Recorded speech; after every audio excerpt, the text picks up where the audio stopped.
Alrighty, folks, it looks like we are live. Welcome back to another live stream. This week, we are picking up right where we left off, talking about the new documentation design and implementation for CheatCode. So at this point, I think this is the 6th live stream, so we're pretty far into this. So if you haven't already, go ahead and go back to, so it's youtube.com/cheatcodetuts. So if you're watching this on a device or something like that, youtube.com/cheatcodetuts. There's a live streams playlist up there, and the last 6 are in order. So if you go and look at that, you'll be able to see and catch up on where we're at and what we've been up to. So quick review for where we're at here. So at this point, we've got the design implemented in HTML and CSS, or at least the rough design. We've got some basic wiring to a backend. So we've got an API wired up here via GraphQL. So we're starting to pull in data for the docs and all that stuff. And now we're starting to get into the structure of the documentation. So if you don't remember last week, let's go ahead and jump in real quick. And we'll get back to what I just had on screen there. So if you don't remember, where we were at is getting this whole thing to work. And we had a little bit of a struggle, or I had a little bit of a struggle trying to get this to work. So what we're doing is saying testing, create new page, make sure this still works. We gotta wait for a build here.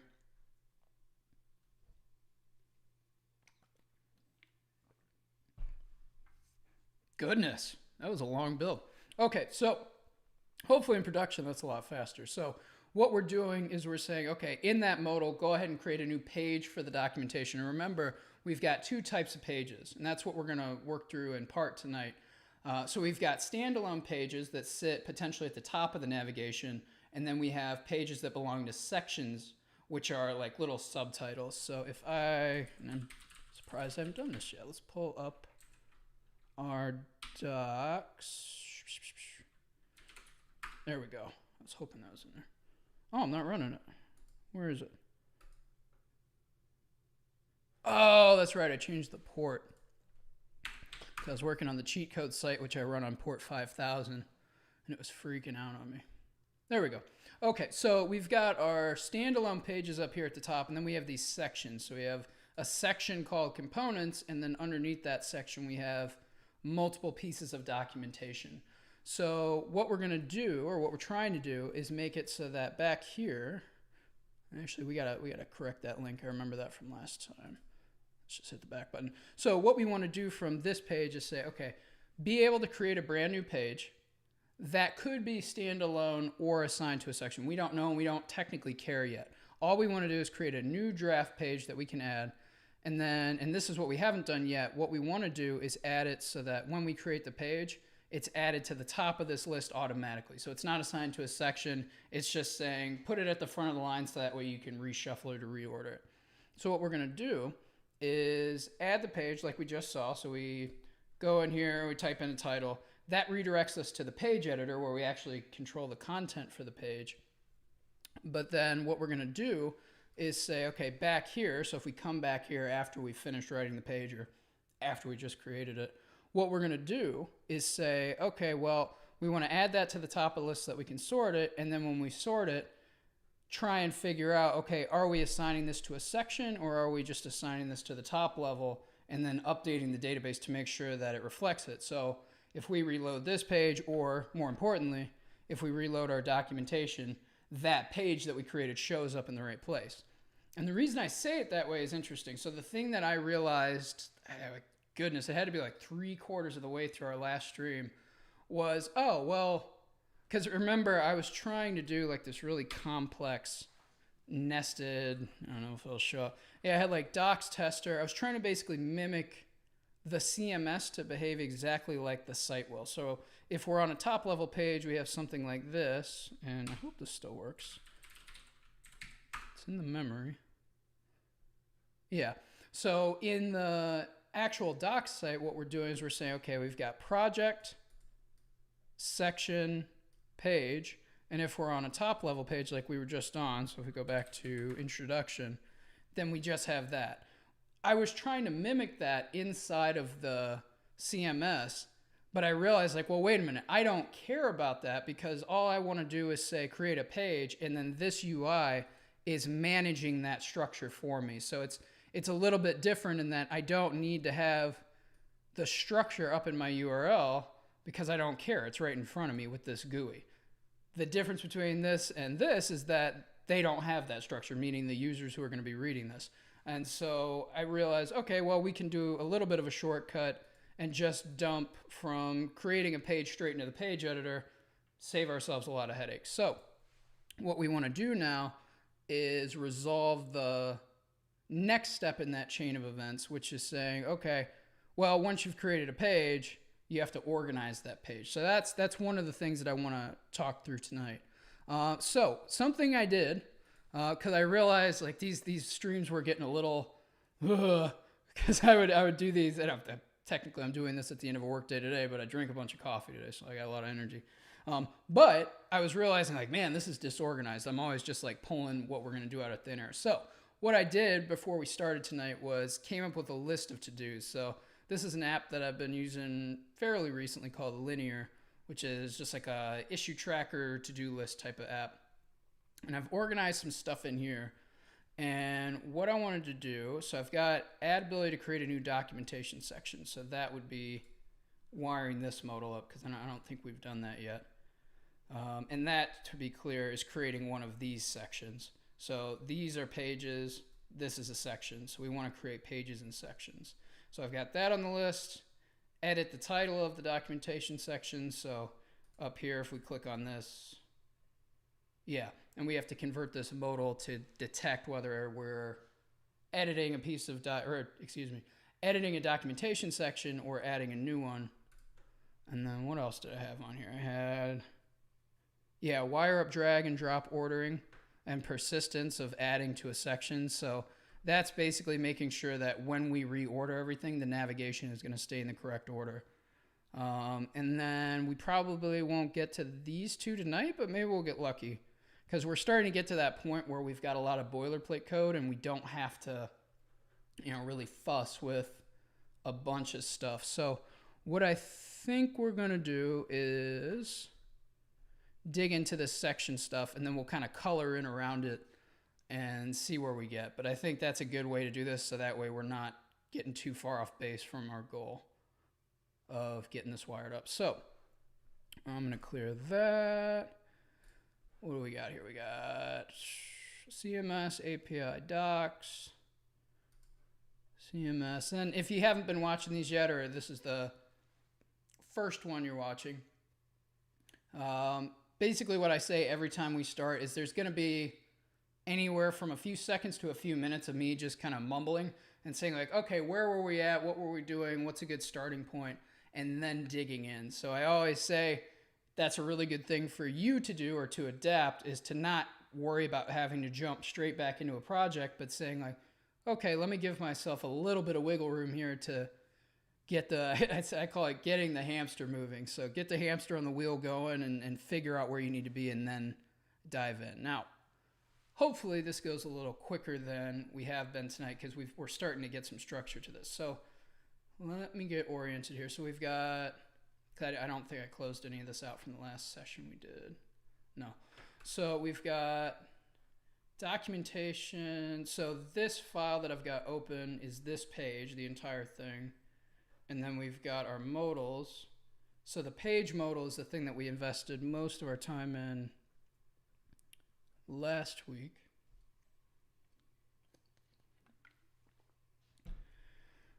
So do I still have it open? I do. So we need the documentation section modal, because that is going to be the first thing that we do.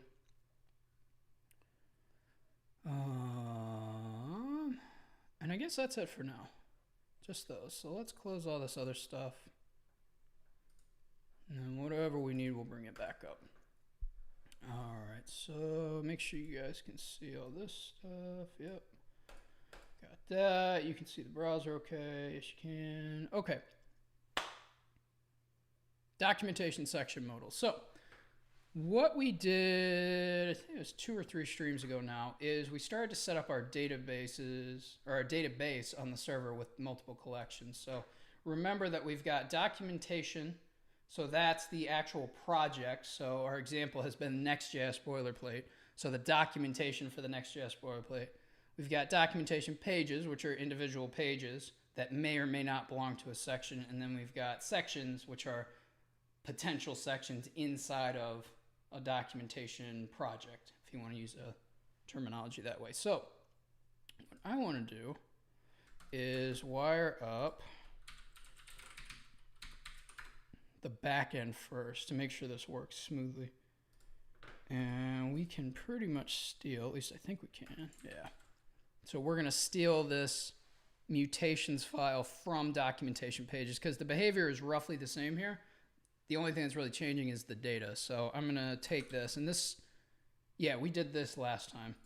And we can see that we're using the post collection. So before we did have a documentation pages collection. I think we still have it. We got to get rid of that. Yeah. But we switched it to, let me get that back open. We switched it to post because that is where I store all of the content for the site. So I have different types for the different types of posts in that collection. So I've got like a tutorials post, an opinions post, meta post. And what we did last week, and we can see it here, is we added a documentation type. So we're just making reuse of that collection and that data model and the UI that's tied into it and all that stuff without having to do a lot of extra work. And that was the thing that 3/4 of the way our last stream, I realized like, oh, I'm wasting our time adding all this extra stuff that we don't need. We can just reuse this model. So that's what's going on there. So what we're going to do is we're going to take this, come over here to documentation sections, paste it in, and then I'm going to change this. So we're going to say create documentation section. We'll do something similar to that. So we'll say do a section ID. What else do we got here? Okay, so now I got to actually think. So there's a documentation sections, insert one. And I don't think we're going to need any of that, but I'll just keep it temporarily here. So let's look at our types. So what do we have on these things? We've got an ID, title, slug is generated in a documentation ID. Okay, so what I'll do, copy that. And we'll say, okay, well, we know documentation section ID. Title, we're going to pass that in from the client. So we got to think a little bit ahead here. So honestly, it's kind of random with me. Sometimes I'll start with my UI, like if I'm still trying to figure out what my interface is going to be like. Sometimes I'll start with the back end. Usually the one that I pick to start with is the one that I'm least certain about. So in this app, technically speaking, the UI is already figured out because we're using Bootstrap. I'm not doing any custom UI or anything like that, so I don't have to think through any custom UI as it relates to the data on the back end. So I can start with the back end because it's like, well, that side I'm a little less certain of what we need to do. So, and again, it's completely arbitrary. There's no real science to it. So if that sounds like BS, it's because it is. So we're going to say args.title pass to getSlug. And remember, we've got this helper function getSlug that takes some title and turns it into this. So that's a slug. That's, I don't know, I guess you call it a slug because it kind of looks like a slug trail, but I think it's like an old newspaper term or something like that. Okay, so we've got title, slug. Okay, documentation ID is also going to come off of args. So we're going to iargs. There we go. I hesitated because I'm trying to get used to a new key mapping on my keyboard. Because I had a weird, so when I jumped to the end of the lines, it was, yeah, it's doing that. Because I changed my hotkeys and I'll turn to a mess. So if you see me kind of blankly stare down, that's what I'm doing. I'm trying to remember how this thing works. So, okay, so we've got our section ID, which we're generating. We've got a title, slugified version of the title, and we expect to pass in a documentation ID D. Yeah. We're not doing any created ats or anything like that because really these are just wrappers. Yeah, they don't really have any purpose beyond organization. So That one's pretty simple, which is what I was hoping. So we're going to save that. And then we got to jump back over to, so remember, this is the Node.js server boilerplate. So if you haven't heard about that yet, or you don't know what I'm talking about, head over to github.com/cheatcode/nodejs-server-boilerplate. That's what this app is based on. We're not using the boilerplate verbatim. So this app, this API that I'm using for CheatCode, that was the prototype for the boilerplate that you folks have. So technically what's on GitHub is a little bit better, a little more organized, but the patterns are similar enough that whatever I cover here, you're going to be able to understand it when you clone it and work on your own project. So what we need to do is take this mutations file that we just created under documentation sections and load it into the GraphQL schema. And that's like the central hub for all of our data, at least as far as GraphQL is concerned. We want to centralize everything into one place, and that's what tells GraphQL and the client what it actually has access to. So, what did I just create? Create documentation section. So let's pull this in. And we're looking for our root type mutation. And remember, we've got two sides to this. So we've got the type definition. So on the root type mutation, we need to define the possibility for a mutation that we want to run. And then we'll do this in a second. And then we need to load our resolver function or functions, which is everything on the object here. So all of these methods are our resolver functions. And the way that this is set up with the ... and all that stuff, that's just my own organization pattern for a GraphQL schema. So that I like to break stuff into parts, so that's what we're doing here. But we'll explain that in a second. So what we need to do is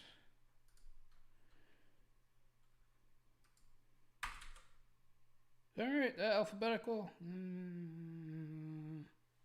Yeah, close enough. Okay, so we've got some args. So what do we have in here? We had title, string, which is going to be required. We had, I remember, a documentation ID, which is an ID. It's required. And remember that in GraphQL, ID and string are equivalent. The only difference is that that tells us, the developers, that this is an ID. But we still anticipate it to be a string, and so does GraphQL. So what did I say? No, that's right. Title and documentation ID. Okay. Yeah, because everything else is on the server. So this is going to return documentation section. And so here, this is returning this type, or we're setting the expectation that it's going to return data that's in the shape of that type. There's a better way to say that. And in our case, so let's save that. Did I spell everything right? That's usually the thing that gets me. Title, documentation, ID. Yes. So back here. Yeah, so we're just returning an object with an underscore ID field. And if we look at our type, we have an ID field here. So those two match, which means that when we run this mutation, GraphQL is going to, I guess the word is accept the response value from us. It's not going to return null for anything because we're actually matching the type that we told it we're going to return. And in case it's not clear why that's important, so I think we talked about this last time. Basically, the beyond the hype of GraphQL, so you hear everybody say, you got to use GraphQL, but the why is important. So the why is that it gives you a very, or well, I should say relatively rigid structure around your data and your data models. So it's a little more predictable how the data in your application flows. Some people dig it, some people don't. I've grown to really love it, but you know, to each his own. So we got to pull in, this is the part that I forgot. So we got to do documentation section mutations. GraphQL mutations. And if you're wondering where is our queries file, we don't have, I don't think we have one yet. No, file exists, but we don't have anything in it. So we'll maybe come back to that because I think there might be a way to consolidate some of this stuff together in terms of doing the query, so to pull it back for the UI, but I don't want to get too far ahead of ourselves. Where am I looking? Right here. I'm going to say documentation section mutations. Okay, so now when this loads and see it pop up here. This is annoying. So I should call this out because I figured this out the other day. I thought I did something really, really wrong in the boilerplate, and it turns out there's something in the what do you call it? The MongoDB Node.js package. So they call it their driver. That's the word I'm looking for. So the MongoDB driver for Node.js, they've got this funky output that's in there that makes you think you're doing something stupid, but it's in there. And I haven't checked for the versions yet. So if you clone a copy of the boilerplate and you see that, it's not you, it's the dependency. And if you want to jump ahead of me, I would say try and update MongoDB. The npm package that's in the package JSON, see if you get around that. I don't know if they fixed it yet. Okay, so the reason I pulled that up, but I realized, well, technically I got around the problem that would have shown up here, but let me see if I can do it. So I'm gonna get rid of that import real quick here, and we'll see if we can trigger this error.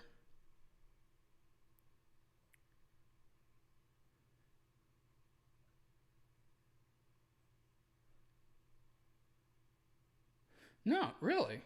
That's kind of surprising. Is it the other way around? Let's see. I really want to show this because this is a common problem and it's something that trips a lot of folks up. Trips me up. There it is.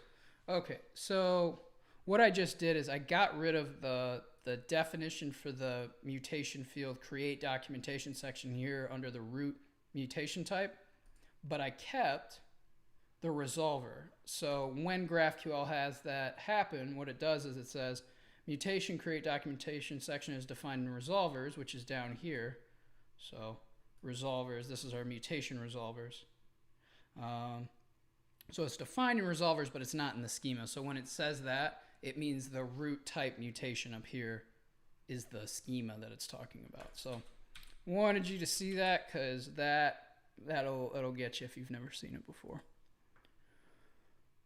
Okay, so what do we got next?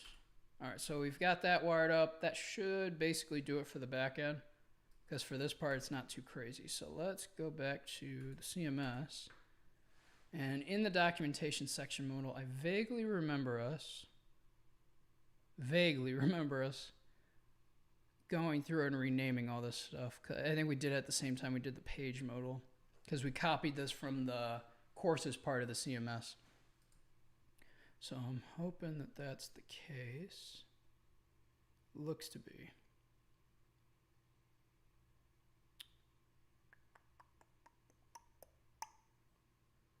And there's no redirects or anything here, so we don't have to deal with that.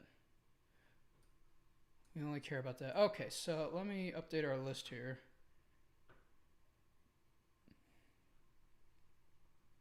What am I looking for? Oh, I don't have it. Okay, so we're going to add a new issue. So we're going to say add ability to fetch documentation contents. So all the list that we have right now back here, this is static. This is just hard-coded in HTML. So we want to swap that with a query so that when we actually create a page or when we actually create a section, we can see it show up in this list as opposed to looking in the database or just assuming that it exists. Fetch documentation contents for index page. Kind of a crappy description, but we know what it means, so that's all that matters. Okay, so we got add ability to fetch data. So that one we haven't completely finished yet, so we're going to finish that. Then I want to pull down the data for this because then that gets us to the point where we can edit the section title, and when we do a refetch, we're going to see the updated title. We're not going to have to do a full page refresh. And then it also plays into this drag and drop. So I think we're going to get pretty far tonight. Let's see here. I don't want to place any bets, but I'm feeling it. I don't know if you're feeling it, but I'm feeling it. You got to feel it. I don't know what that means. I don't know who came up with that, but. Or what do the kids say nowadays? Oh, it's the vibe, man. It's the vibe. Shameful youth. Shameful youth. Okay. Enough ranting. So, yeah, let's do this and then we'll go into the listing. So, create section. And I should be fair. It's not the youth's fault. They were raised by older generations who were goofy, and then it all just, you know. I feel you. I understand. It's rough out there. Okay, so create new section. What am I looking for? I'm looking for a submit handler. Validate. Okay, so we've got our validation on the title. That call, so that's why I'm getting confused because we got to handle that later. So yeah, handle create, blah, blah, blah. Documentation ideas pulled off the props. That should be passed back here. So this is the root of the documentation where we render our modals. Yeah. So we've got everything I think we need. This may actually just work. See, I say that and then it's just like, wah, wah, wah. Yeah, that looks right. Okay. Yeah, let's just try it. See what it does. If it blows up, it blows up. It's the beauty of the development environment, huh? Well, what do we call this? Ooh, there you go. That's, you guys can't hear it, but I play music in my headphones. If you like underground hip hop music, check out Sage Francis. All right, how'd we do? Mutation option. Oh, boo. So I wired up all the server stuff for the mutations, but not the client.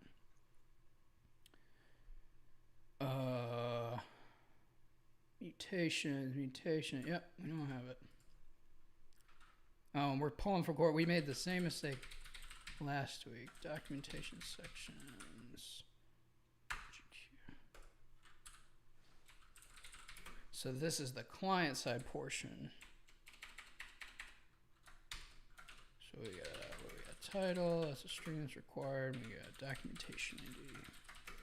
Just an ID that's required.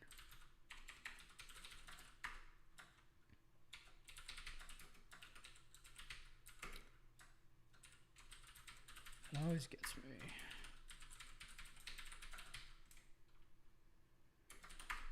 Documentation ID. We return an ID, but like I was saying, we don't really need to refresh anything or redirect anything, so I don't think that's gonna really matter, but we'll pull it back anyways. Because that's the shape of the type that we returned. What am I looking for? So we got that. So we gotta change there. Go away. So we gotta change this. Documentation sections. GraphQL mutations, documentation section, JQL.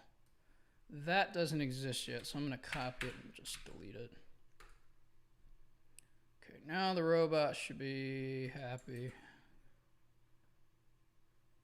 Pull this back down.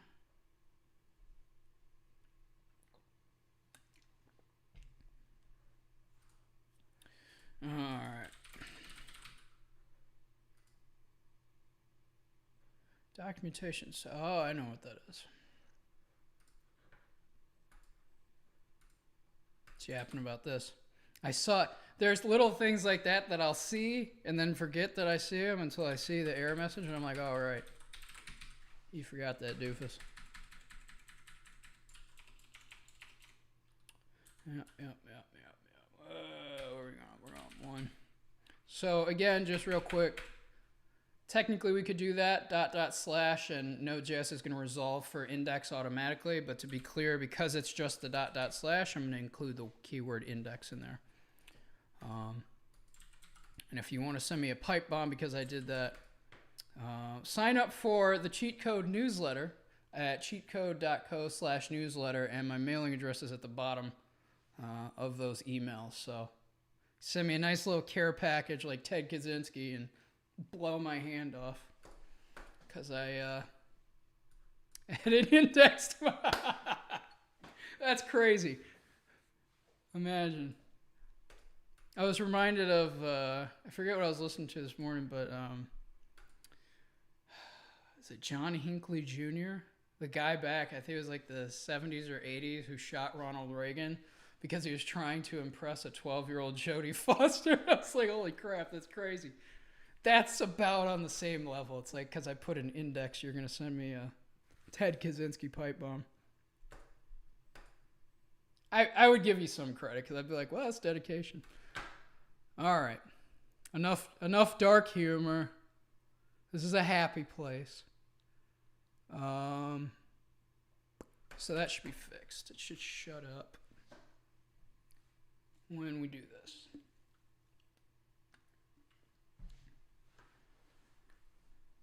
Okay. And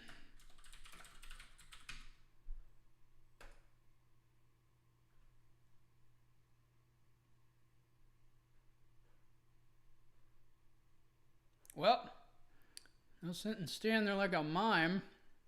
Let's check the database. Fresh all sections. That's promising. And there it is. So we got our section. That was a lot smoother than last time.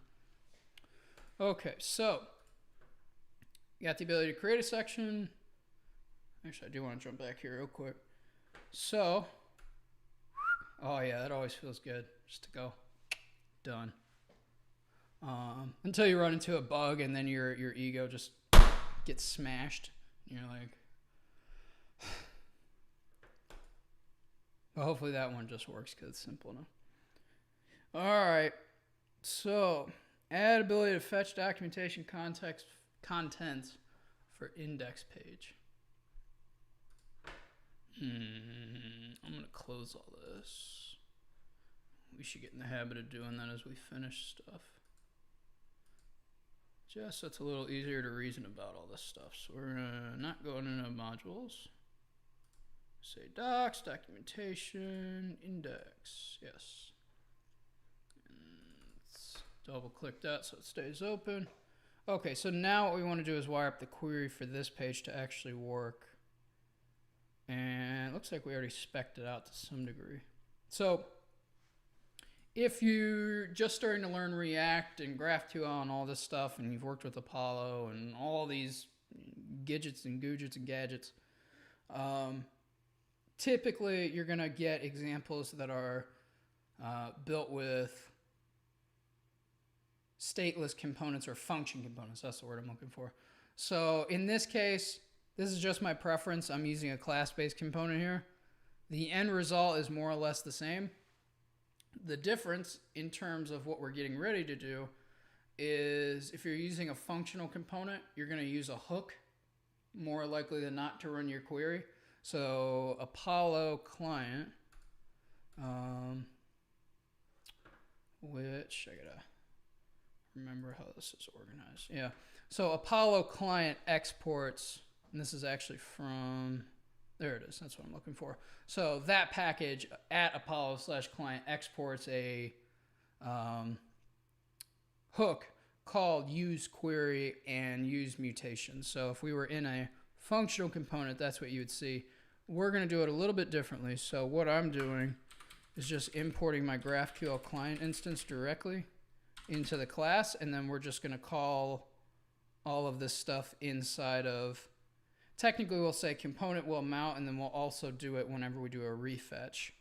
And let's ignore the refetch for a second. We'll come back to that because I did see that we wired it up in part. So let's import this from GraphQL client. And that's the, just to be clear, that's the connected client for the app. So when the app starts up, what we're doing is we're saying, okay, go ahead and connect to the GraphQL API that we've got running back here in the API. And so we establish the client connection and we export it from this file. That way we can just reuse it. That is passed down technically through, I think I do it in app. No, I don't. Maybe that makes sense, maybe not. Do I do it in document? Did we rip it out for this? We might have ripped it out. Oh, no. See, I was tricked myself. So this CMS was the prototype for the Next.js boilerplate. So I don't pass it the client down. So there's a, oh, what do they call those things? Provider. So you might see something like this in other people's code, something like Apollo provider, and you just pass client down to the tree like that. Perfectly acceptable way of doing it. So getting access to your GraphQL client, I'm just not doing that here. I'm doing the file import version of this right here. So let's uncomment that. And we're not going to pull that from props. So we got client.query, some query. Okay, so this I don't think we've written yet, and we actually have to think, how is this going to work? So yeah, this will actually be kind of cool to see. So we have to do, we have to do a map over the pages and then say group together the pages by the sections.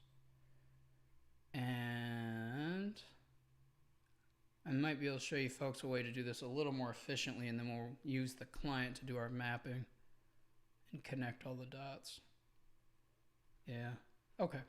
But let's finish this up real quick, or at least spec it out, and then we'll go up to the server. And this is what I was talking about earlier. So sometimes I start with client, sometimes I start with server. It's just arbitrary. But what am I trying to do? So I'm trying to say this is going to be, and I am in the right project, yes. Documentation.gql under queries.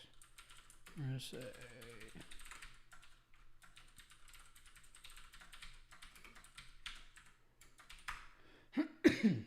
we may have already written this or spec'd it out.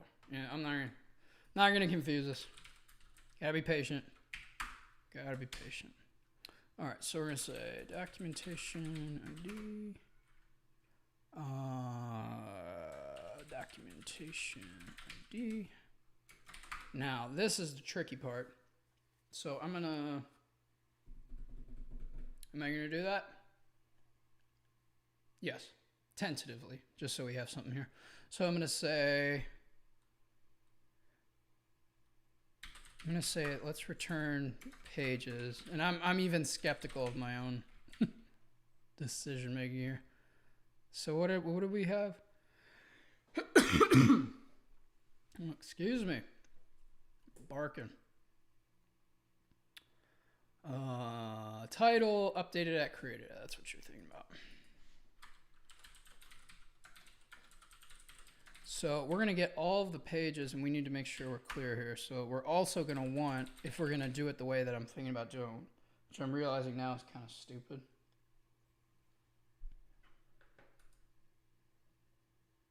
No, it's not. Yes, it is. No, it's not. So, well, documentation ID, we don't care. That's what you're thinking about, section ID. This will make absolutely no sense right now, but again, the hamster, he's got his little suit and tie on, he's got his calculator, and he's putting it together. You just gotta trust him. All right, and then I was gonna say sections separately. And again, this probably looks really stupid, but it does have a point. Is there anything else in the section? No. Well, yes, but no, not for this UI, so that doesn't matter. Okay, so that's the proof of concept, or the sketch, not really proof of concept. And why did I do that? Because we got to load it. So typically I'll put my query files up at the top. And if you don't remember, the reason I'm naming it like this is because when you're dealing with imports at the top like this, especially in bigger components, it's harder to tell if the name is just documentation, what that means. That could be like a static JavaScript module called documentation. So basically what I'm getting is the further down in your code you go, if you have variables like that, you don't know what the hell it is. So I'll suffix things like that intentionally with what it is. So this is documentation, but what is it? It's a documentation query. So that just makes it that much faster to comprehend while you're working.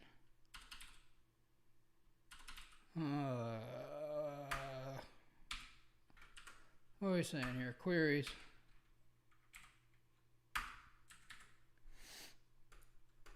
Documentation query. And then we need a documentation ID passed in the variables, which technically we have here. So what I'm going to do, jump up here real quick, say documentation ID. Pass that into this function. And then also set it on a state. Kind of unnecessary, but maybe helpful later. And that we can just use JavaScript shorthand. We don't need to pass it. So what I mean by that, if you've never seen that before. Technically, before ES6, I believe, that was how you would have to assign variables. So even if it had the same name, you had to write the whole thing out. Now you can just do shorthand. So if the name of the variable is the same as the property you're setting for an object, so this object here. So if those names are identical, you can omit the colon and the actual passing of the value. It'll just do it all in one go. So we can say client query, documentation query, we pass in our variables, and then we get back some data, and we don't really know what this is going to look like or do yet, so I'm just going to do a console log, and then we'll reason about how we got to handle that data. Okay, so that's part one of this equation done. Next is back up in the API. Let's go to here. Yeah, we kind of did this, kind of didn't. Docs, documentation, yeah, get rid of that. Okay, so we've got documentation. So something I will do when I got to do a bunch of like work within a task is I'll do one of these. So TDML is just my to-do multi-line comment snippet that I've got built into my editor. I don't know if there's a default one that's included, but this is how I'll reason through like, okay, now that you're at the point to implement this thing, what are the steps involved in that? And that helps me to reason about this a lot faster. So I need to, what? I need to get all of the pages for the docs, get the docs themselves, get the docs sections, and then what's in your head. So technically we're going to get back this, and we're going to have pages. It's an array. Yeah, okay, this is where I was getting confused before. So I was like, well,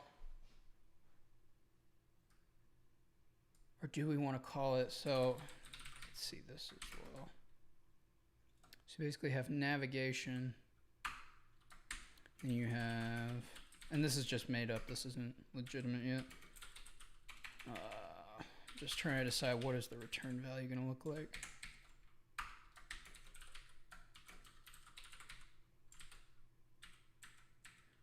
Could do that.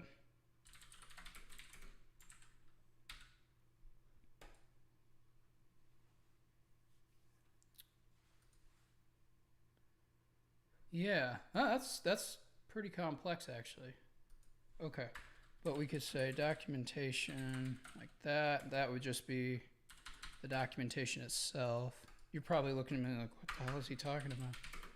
Again, gotta trust the hamster. Works in mysterious ways. And he loves Argyle socks. I always find them all over my house, stashed in the corners. He uses them for bedding. I'm sorry. You're watching this like, this is a serious job. We have to be serious. Who is this clown? The name is Ryan Glover. Don't you forget it. Okay. Oh, it's a full-time job, folks, I'll tell you. All right. Navigation. So what is the brilliant scheme here? So the brilliant scheme here is like, well, we know that all of our pages, technically at the database level, let's jump over there real quick, are top level. And I say top level in quotes like that obnoxiously because basically they're not in any real structure. The structure is derived from the IDs that exist or don't exist. So what I'm thinking is, well,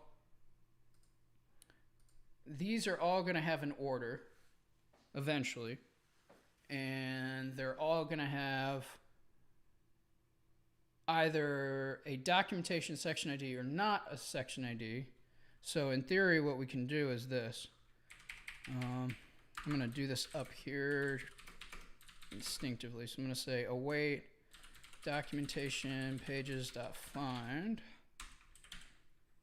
And I'm going to say find all where documentation ID is args.documentation ID. So this is the documentation ID that we're passing in. Am I still recording? I am. I was noticing, if you're one of the folks that ends up watching these later, I was noticing the quality that YouTube records at was kind of crappy. So I'm doing a recording tonight. And once we wrap up or sometime tomorrow, I'll do an upload. So if you want to review this or watch it again or just reference something in here, there will be a better quality version between tonight and tomorrow. So we got pages, documentation pages, fine. And when we do, that's what I was after, to array. So we get our pages back. And this is regardless of publication status or anything like that.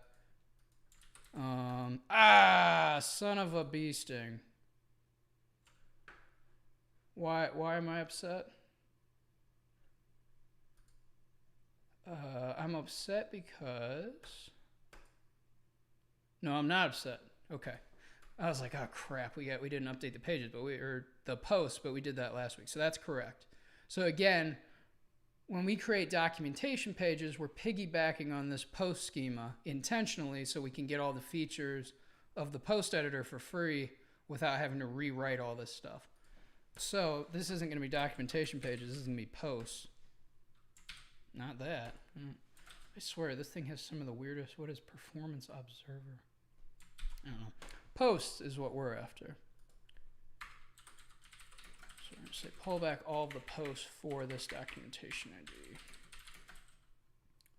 Where am I? Boop, boop. And in this case, we just want the post index file, so that should do the trick. Yep. Okay, so we got our posts in an array. Hypothetically speaking, we gotta throw an async on there. Okay. So, hamster, activate. So we're going to say pages map.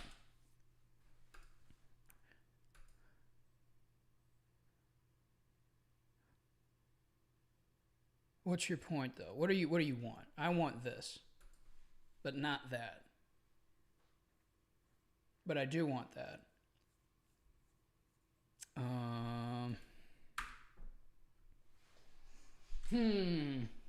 There's a way to do this. What is it?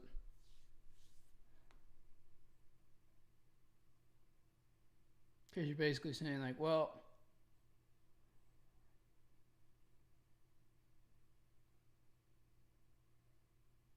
I could filter it. Yeah, that might make this easier to understand for you folks too. So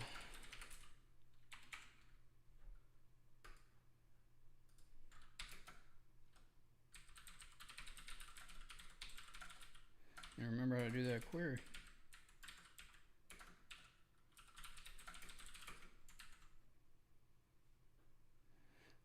Might have to do an OR query there.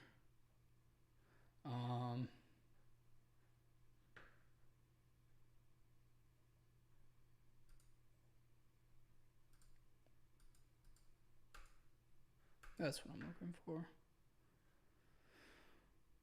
No, we talked about this. So it is going to exist. So this isn't going to be an exist. It's going to be an any for not equals. Null? I think it'll come in as null if it's not passed. But we'll find out pretty quickly because it won't make any sense when the data logs out. So let's do that. We'll say console log. To make this a little less cumbersome when we actually run it, just say return object. So in GraphQL will leave us alone, but we'll still be able to see that output in the server. So what was the train of thought here? So standalone pages, and I'll say section pages.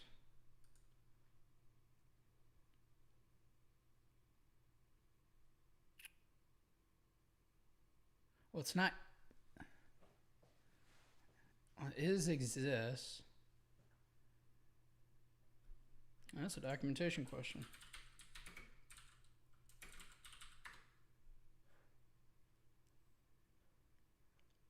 Go to the old Stack Overflow.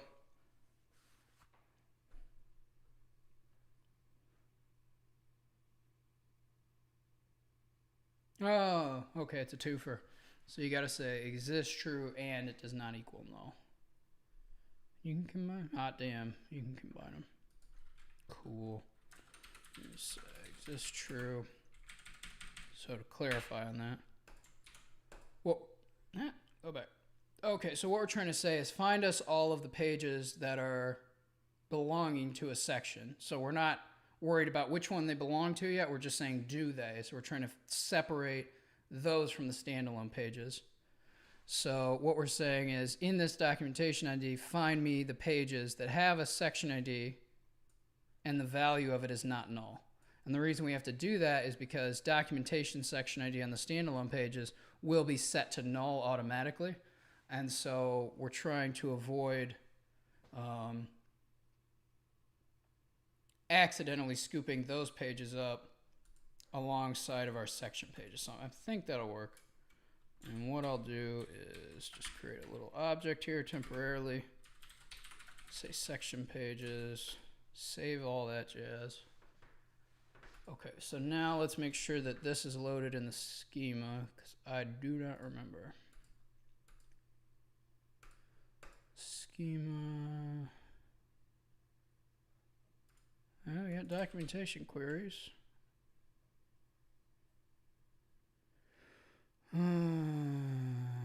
Project slug.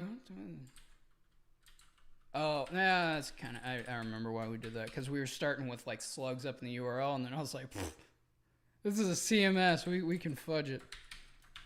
So we're gonna do that, and let's make sure that matches. Yeah. So I'm looking right here. I want to make sure that the name and the type expectations, meaning the scalar type that we expect to be in there, and is it required or not? The answer is yes. And then we're saying documentation is being returned. So, but we got to modify that because it's not going to match what we're doing.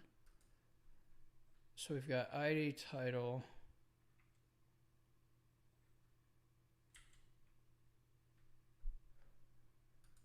That doesn't really matter anymore.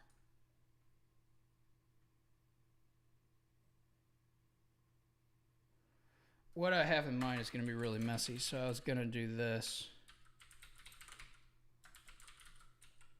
No. That's sacrilege. So here's what I'm going to do. I'm going to add an additional field called navigation, and we're going to call it documentation. Oh, I don't like that. I feel like I'm going to spontaneously combust.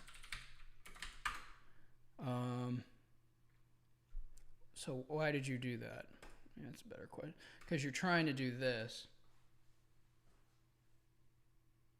which is legitimate, but you're basically trying to say, like, what is my documentation and what is my navigation? So I can organize it better at the UI level. So what I just changed was, let me do this now before I forget. So documentation equals that. Do one, two of those. Okay, so we're saying get the documentation. Documentation. There we go. Okay, so the whole point of that goofiness was this. The reason I did that is because the expectation I just set here is that all of the top level fields are going to be that documentation object from the database. But back here, we have to say, okay, well, get that documentation object from the database, and then we use spread to make it top level on the object that we returned from the query. So that ultimately, even though it doesn't look like it right now, is going to end up matching this structure right here, which may change further because I don't like it, but we'll live with it. We're adults. Maybe. If there's any kids here and your parents are watching, I apologize in advance. Actually, I'm kind of surprised. I don't think I've sworn at all. It's kind of impressive. Usually it's like, F this, S that, this is BS. If anybody saw how I work during the day, they'd have me committed. I can guarantee it. I sit here talking to myself. I'm cussing all the time, throwing like little mini tantrums when something doesn't work, like a child. But it's constructive and it's productive. So, all right, enough blabbing. So, standalone pages, blah, blah, blah. We're going to do that. This I haven't figured out yet because I want to make sure that we're returning the correct value or the value I expect from there. Then we'll come back and do that. Okay, so this should be a happy camper. And if, I'm just going to put type in here, string, just so it shuts up. It might yell at us for having a type with no fields. Okay, and we already set up the client to have some level of expectation. But we're going to get rid of that. We're going to get rid of that. We're going to shift back. We're going to say navigation. Type.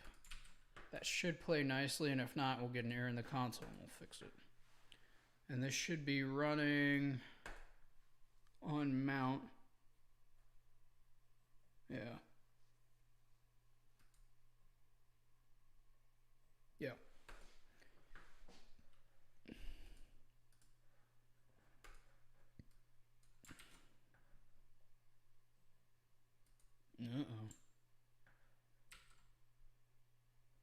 Oh no, not this again.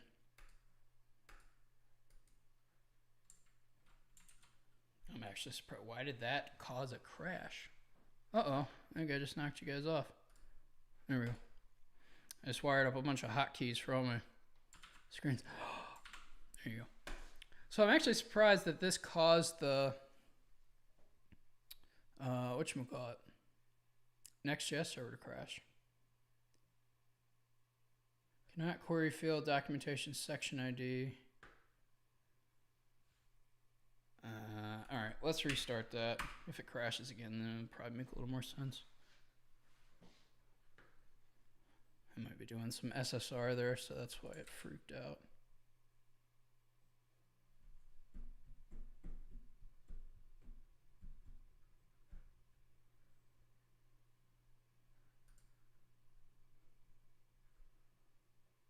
Says started. There it goes. Oh, come on, Grandma. Yeah, okay. So there's something in the SSR is freaking out. So, cannot query field documentation section ID on documentation. And I know what that is. So that's here. And that is correct. So that was from my original expectation of how this would work. But there you go. All right. Let Grandma get her scooter warmed up.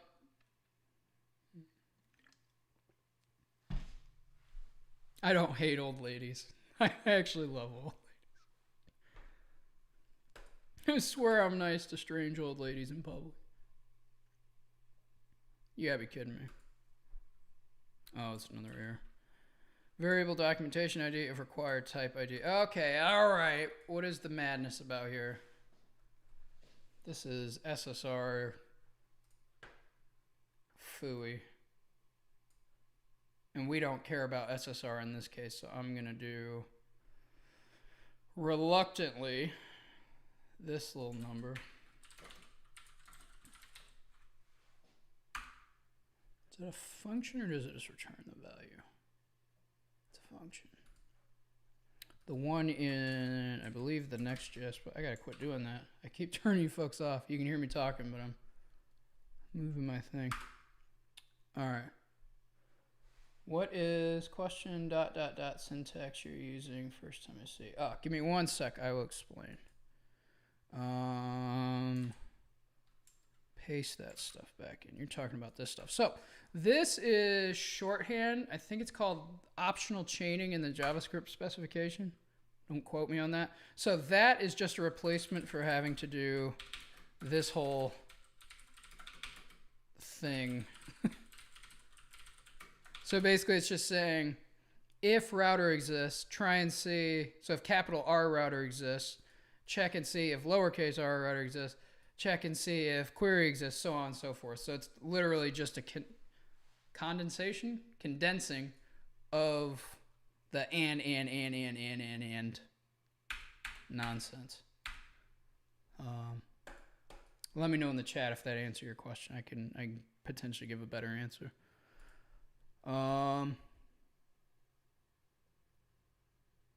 Yeah. Okay. So we're saying is client, and we're trying to get around this stupid SSR error.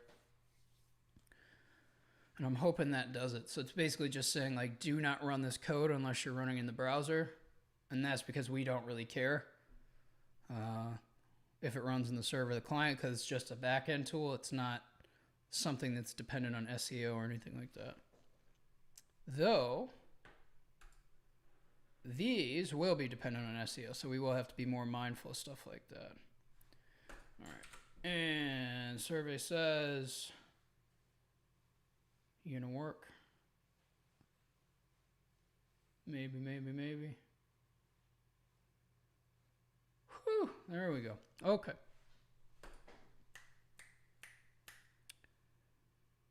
So we're fetching documentation. Did it fetch it? Got something back. Good. So now we want to go back to our API. Okay. Now, the reason this failed is, so notice, by fail, I mean that it didn't return any data or it didn't find any documentation pages, because we're reliant on this part of the URL. So right now, tester does not exist as docs. So what we got to do is go to our database, open this up, and do we still have, yeah, we do. We have Next.js boilerplate. So I'm going to copy this ID and just manually put it in to the URL, but later, hopefully we'll get there because we're actually moving along tonight. When we list out the documentation projects that are available, we'll just automatically append the ID to the URL. We won't have to do all this stuff. But for the sake of testing, that's what we're doing. Sans quotes, because we do not need those.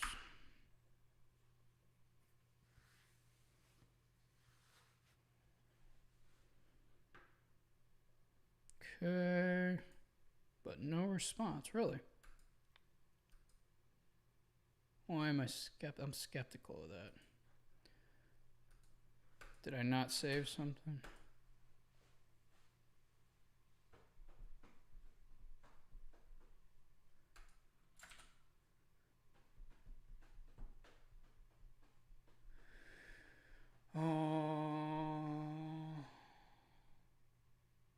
Okay, so this is where I would debug the API side of this and say, what am I messing up?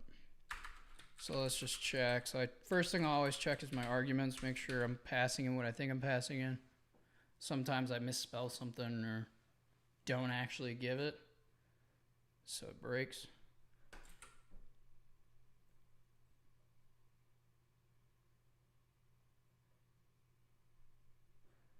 Oh, okay. So we have a documentation ID. Oh! But we may not have any, we don't have any pages yet. So let's create some pages. What do we listen to? Flaming Lips. Create new page. Objects are not valid as, what do you mean? That wasn't a problem before.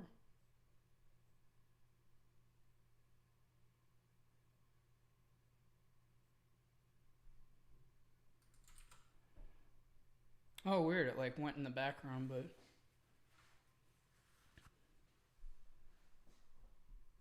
Does it do it on a whole hard reload? No. What if I go back? And do we get the pages? Not that I'm seeing.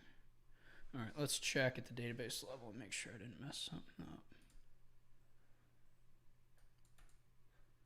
So it should be this one. No. Let's do this. Let's say created at.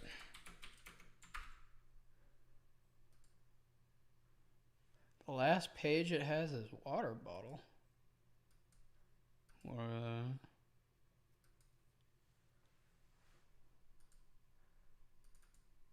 huh? Something's broken. Oh, okay, I'm an idiot. Did I do it again? No, I said post. Okay, so maybe the query's wrong. So let's, I'm gonna pull this over here. Yeah, because we don't need our to-do list on top. Let's close all this because that's confusing me.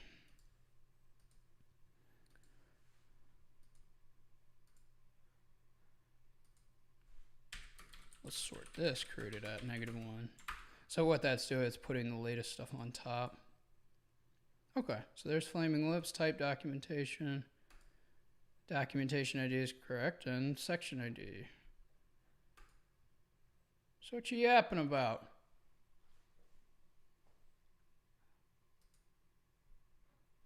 Well, that's not the problem, but I am going to add that just to be extra paranoid. Let's say, okay, make sure we're only pulling back documentation posts.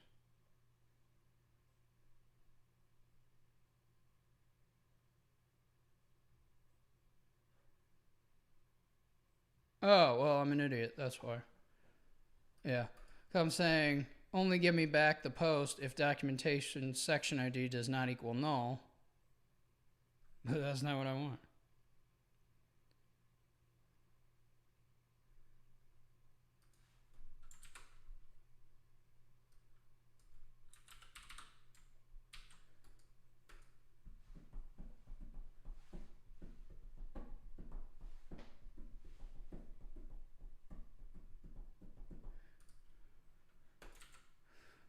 Let's say you robot, you can work.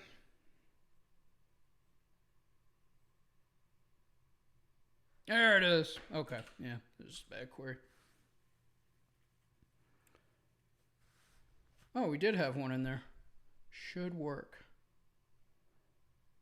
Okay. Oh, onward. Okay, so section pages is a little more difficult to do right now, but we do need to do it. So what I'm going to do is, I think this one is for this documentation. No, but we can make it that.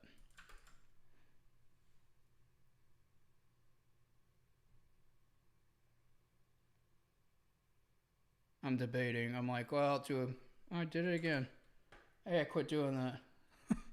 All right, we're going to have to rewire that hotkey. I keep looking over and seeing like, be right back. I'm still here. I'm still talking. What do I have? Oh, I know what it is. I got to clean up my key mappings. It's all over the place. So I have my, I think,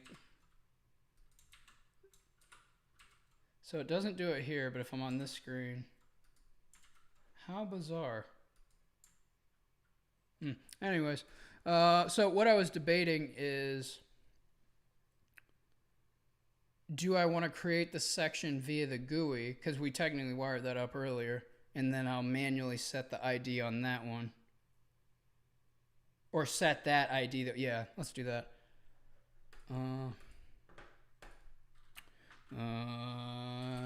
No, we already used water bottle. There you go. Create a new section. We're not worried about rendering or anything yet. There is a bug though. We'll have to figure that out. Okay, so this should be assigned to the correct documentation. Yes. Okay, so now we want to copy this section ID. And where am I looking? Copy value. And then we want to go to our posts, run this query. So we got that one.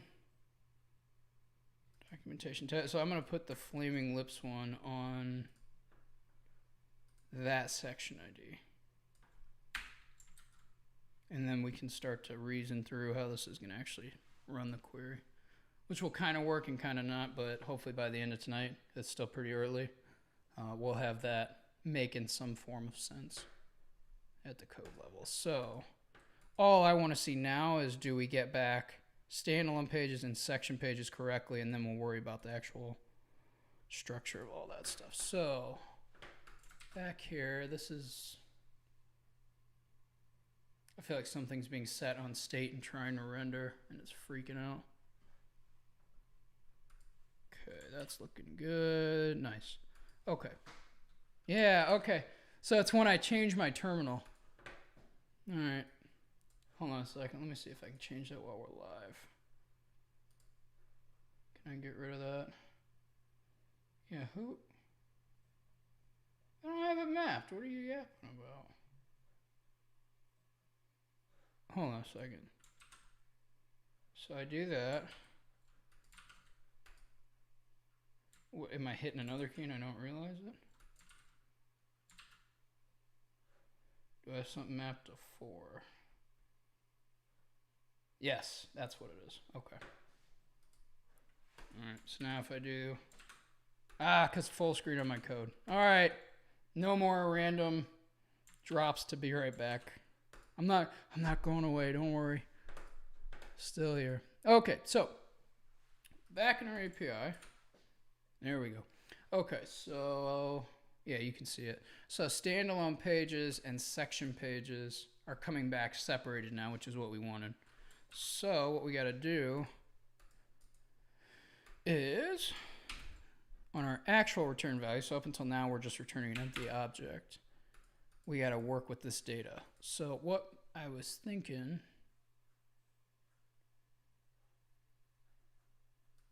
and this is probably going to be kind of stupid.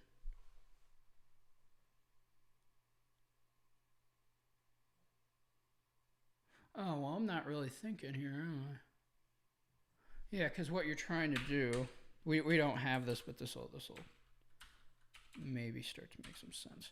So we're going to have standalone pages, and then we want to have sections. The sections are that's what I was missing earlier.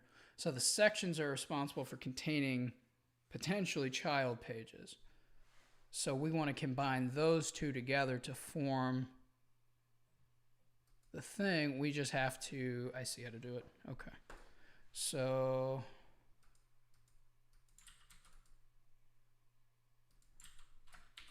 I'm going to write some potentially messy code to start, and then we'll refactor it.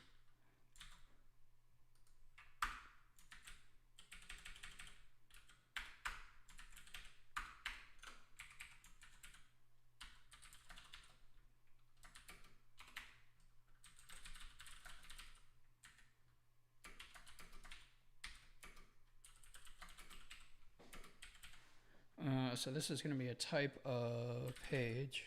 So this, did I get rid of it? No, I did. So I'm trying to basically mimic this. So what I'm going to do is add type page. Our pages shouldn't have types. Or our posts shouldn't have types. Ah, son of a bee sting, they do. All right. Oh, I hate stuff like this. And we do need the type back on the query because we need to make sure it's a documentation page.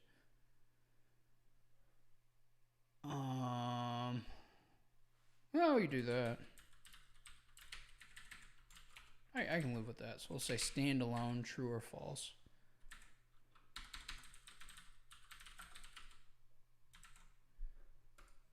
Yeah, because we can still use that in the UI. May not look like it makes sense, but it'll get us there. So we're going to say section. Now, we don't have sections yet, in case you're confused. Like, where is that coming from? It doesn't exist yet. So we're going to say standalone false section. Now, this is the tricky part. And this is where I was like mulling over in my head earlier. I'm like, how the hell is that going to work? But we can do some James Bond shit and do it like this. So we're going to say standalone pages, standalone page, standalone true, standalone page. Yes, so that gets you something close to that. Then section, yeah, so section is going to be standalone false, but it's going to have a pages array in there. So my thought process was get rid of this. Or, well, not get rid of it, move it. And we're in a map, which means we can use an async await on this. So what I want to do is basically say, okay, go and get me all of the sections, and for each section, get me that section's pages if they exist. So we're going to say type, documentation. Documentation ID stays on there, but now the sneaky part is we can say section dot underscore ID because we're mapping over one section up here. So we can basically say, okay, give me the post for that section ID. And then we get a structure that's going to look similar to that guy. So before I walk us through how all this is working and why it's working, let me make sure that it actually works. I think it'll work, and it looks like it'll work, and it's pretty tidy, which is cool. And it looks cool. Looks like a Pac-Man game. Hey, speaking of Pac-Man, little guy at the bottom of the screen, running for his dear life. Can't catch a break. Okay, yeah, I think, okay, so we need sections. So standalone pages stays the same. That doesn't go anywhere. Sections is going to be documentation sections. Do we get an auto import? Yeah, but it cased it wrong.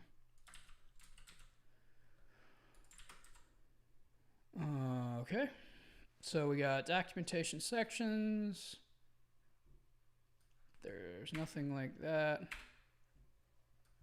And there's nothing like that. It's just what are the sections for this documentation ID? And in case you're wondering about order and all that stuff, we'll come back to that because we don't even have that in the schema. So we'll refactor this code a little bit later. So we got standalone pages, sections. I'm thinking this whole doodle will work. Fingers crossed. Just for my own sanity, I'm going to log it out up here so we can verify it, but I think that'll do the trick. That we verified is correct, so we don't have to do anything with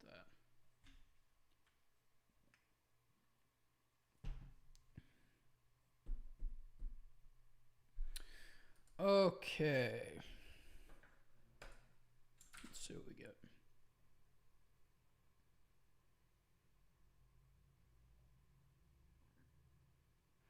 Okay, didn't freak out. Did I not? Oh, what am I forgetting?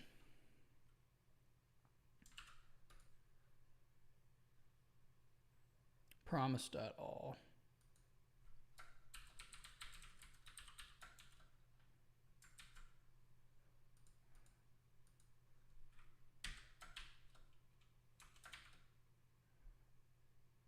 Ooh, that's actually a tricky one. Yes, but no. Why is that?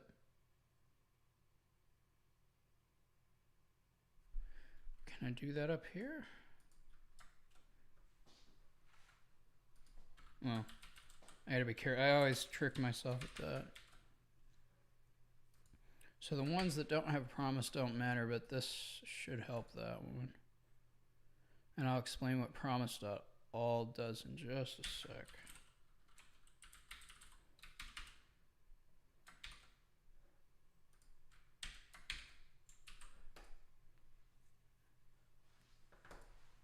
Maybe.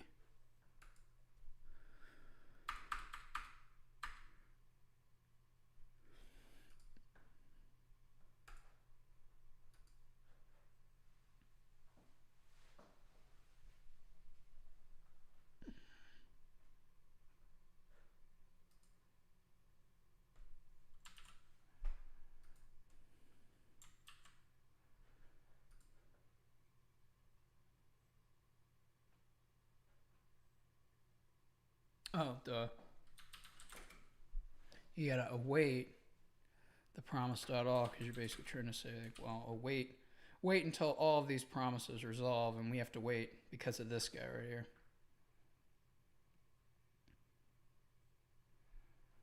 All right, 50th time's a charm.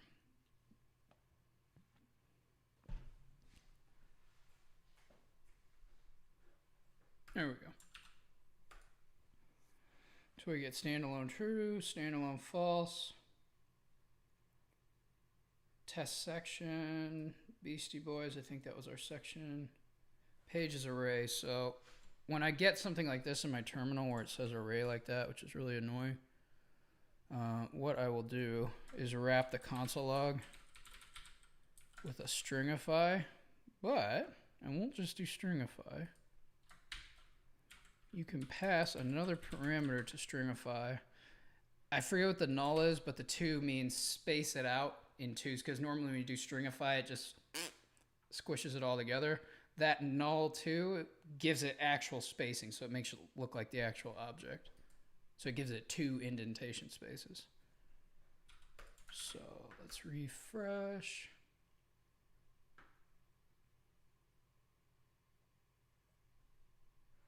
There we go. And there we go. So that's what I was shooting for. So, and the reason why is because now this is very easy for us to render back on the client, because all we have to do now is just map over it and say, okay, if it's a standalone page, render one of the page rows, so one of these guys.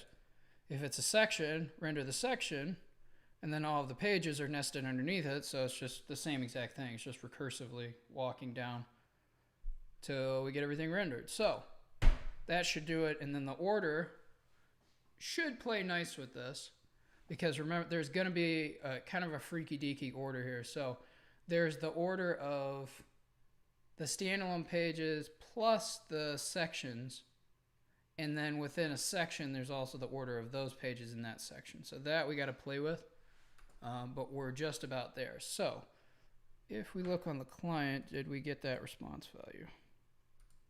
Bet sweet cheeks we did. Now I call that documentation navigation item reluctantly, and I know why now, because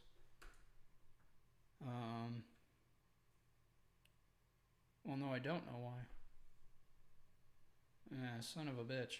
Okay, so this is the only thing I don't like about this. So the standalone boolean's fine. What don't I like?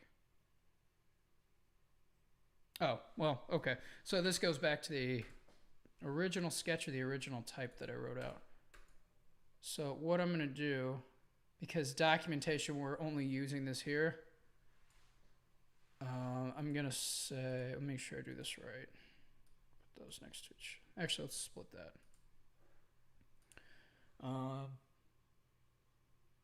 What was I just thinking? So we got to have, can I do that? Well, let me just scroll up. There you go, that's good enough. Okay, so what I was thinking is, well,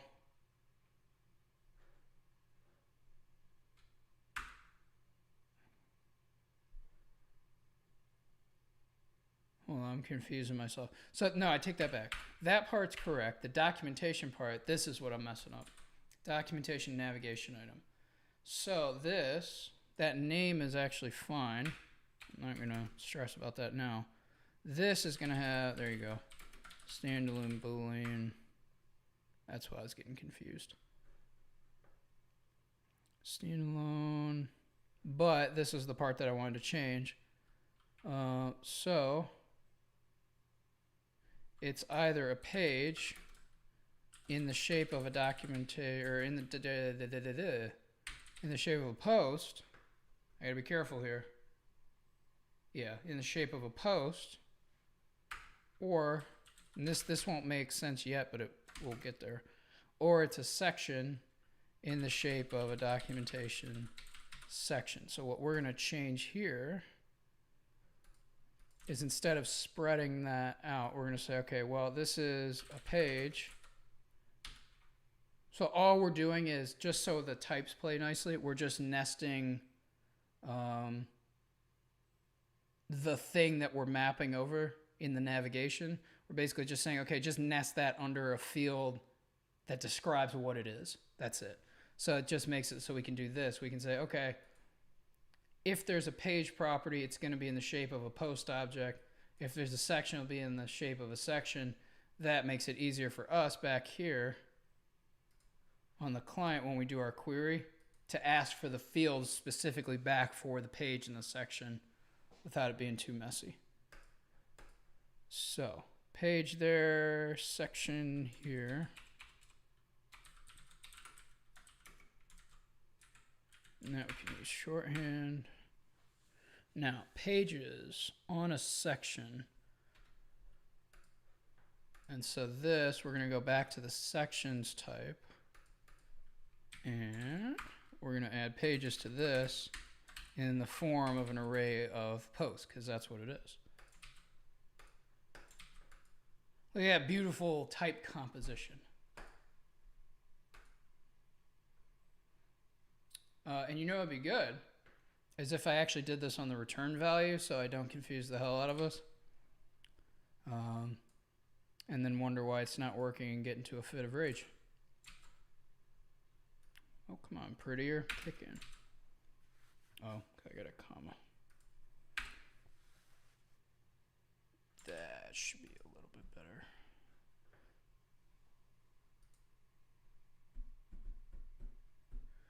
What say you? Nice. All right. And we should be getting close to a render here. And it's only 8:30. I like that. 8:30 my time, Central Time. Okay, yeah, there's some goofy error with that, because I bet if I rerun this again, it doesn't do that.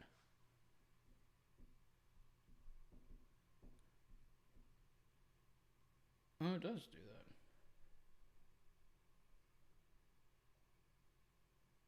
that. Oh, it's one of these goofy errors, so it's can't query field type on documentation navigation item.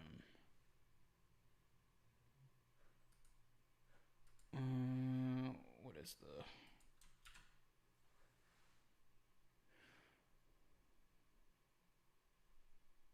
Oh, no, that was a problem. It's not a problem. Okay, so what's it yipping about the type?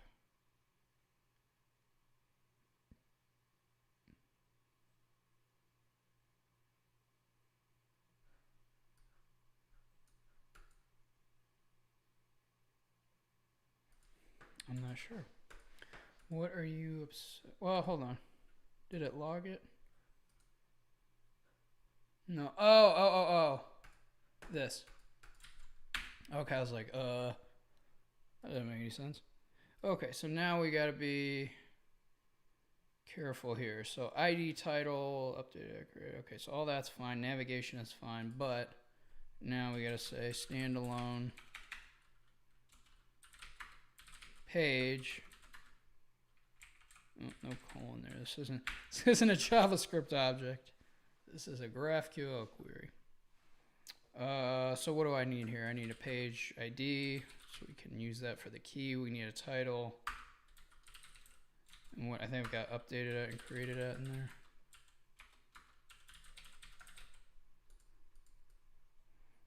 and then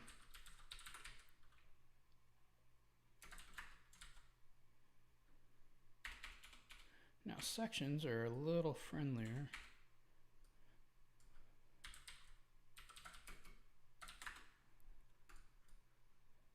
This is one of those situations where GraphQL is really cool.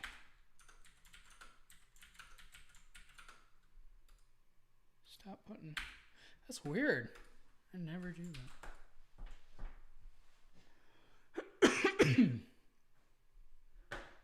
All right. What do we get?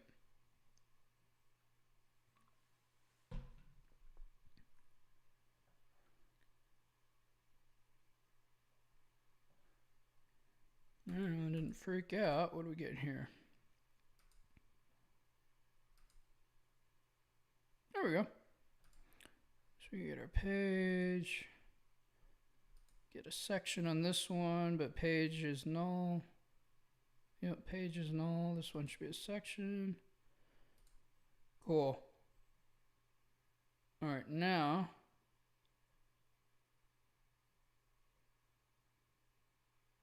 the only thing that I don't like is that I think this Beastie Boys one should have something for pages. Yeah, it should. So what's the problem?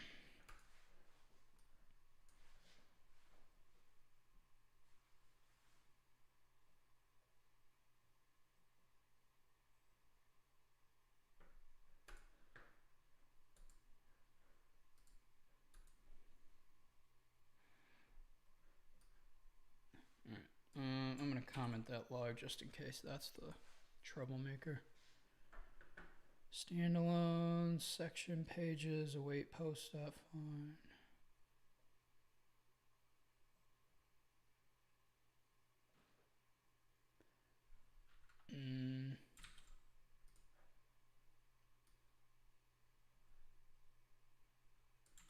Let's get rid of this log because the log looks right.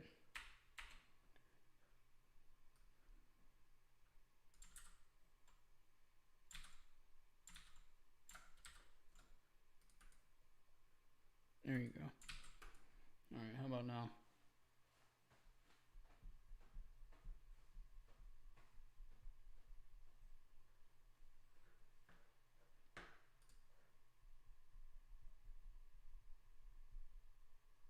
Oh, did I ask for it back correctly?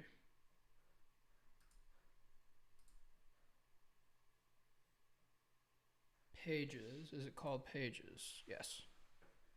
Standalone section.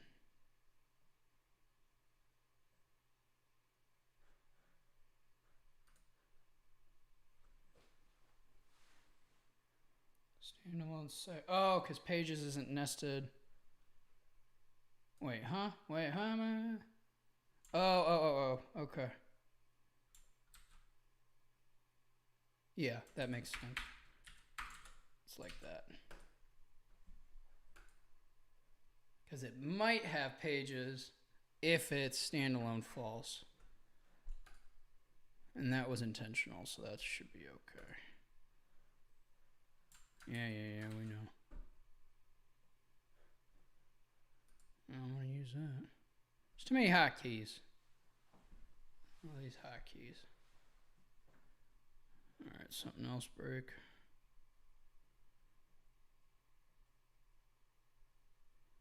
Cannot query field pages on type documentation navigation item. Okay, so go back here.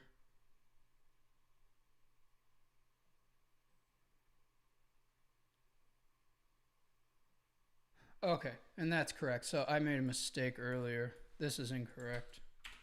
We don't need to modify the documentation section type. We need to do that. Now it makes sense. Kind of. That's one of those weird ones that like it looks decent in the code, but then the types, it just something seems wrong about that.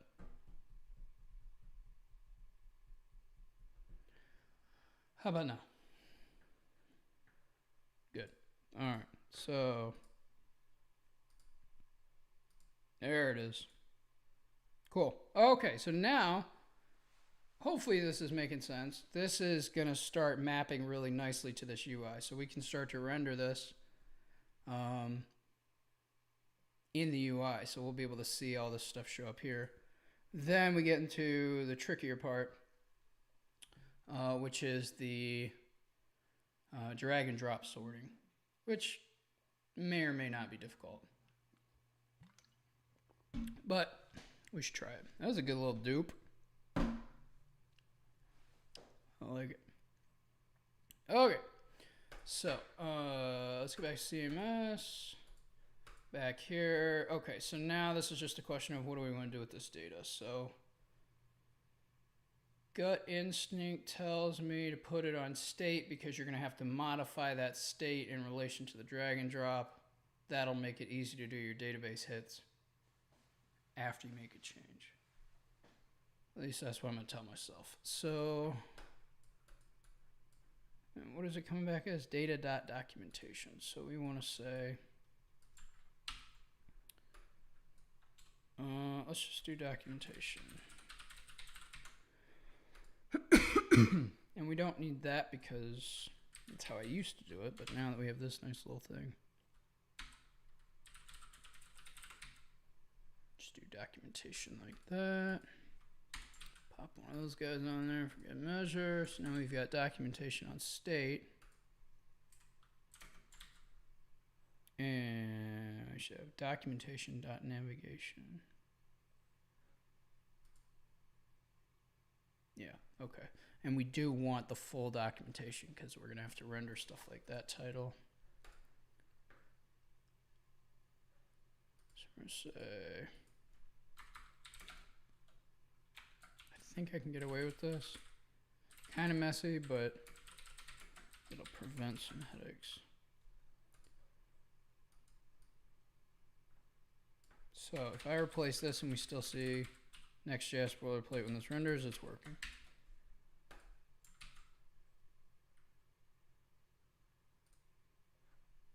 Looks like it's working. Let's do a hard refresh.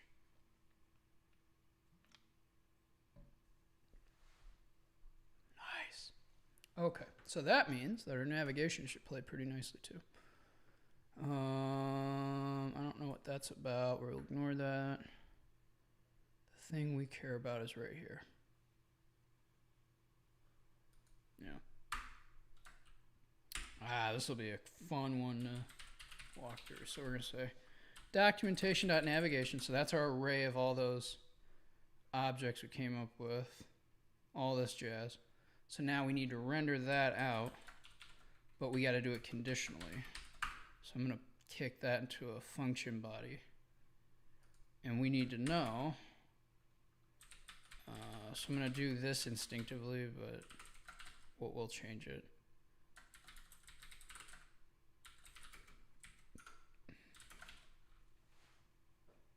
Yeah.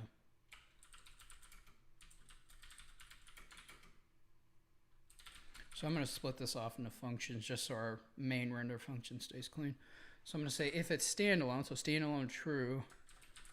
So we're going to say render standalone page. Otherwise, this dot render section.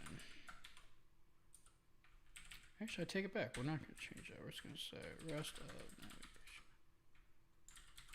So what this is doing is basically saying, okay, for each of those navigation items in that array, so documentation navigation, so did it still show up? No.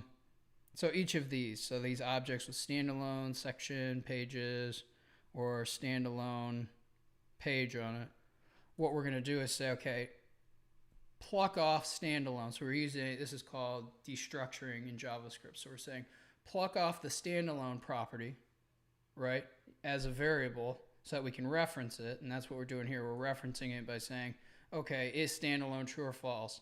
But we don't need to pluck off the rest of that object, so we can use a spread operator, or this is technically a rest operator. So the name is interchangeable. It just depends on the context where you're using it. So if you're collecting or gathering, and this is where the name comes from, so gathering the rest of the object. ... is like scooping. And then when you're trying to apply those items to another object, it's spreading it out.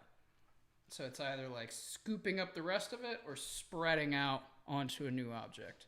So that's the idea there. So we want to take the rest of that item without standalone, pass it to one of these two functions to say spit out the corresponding UI right here. So now we'll just go wire those up, and this should stay relatively tidy without a lot of hoopla. Hoopla? I'm going to go down to the soda shack later. Hoopla. Yeah. We all get old eventually, I guess. Makes me kind of sad. Hoopla. That really is bothering me. That I just instinctively said hoopla. Well. Alright, so I'm going to spit the dates out here, but... Wait, what's the order?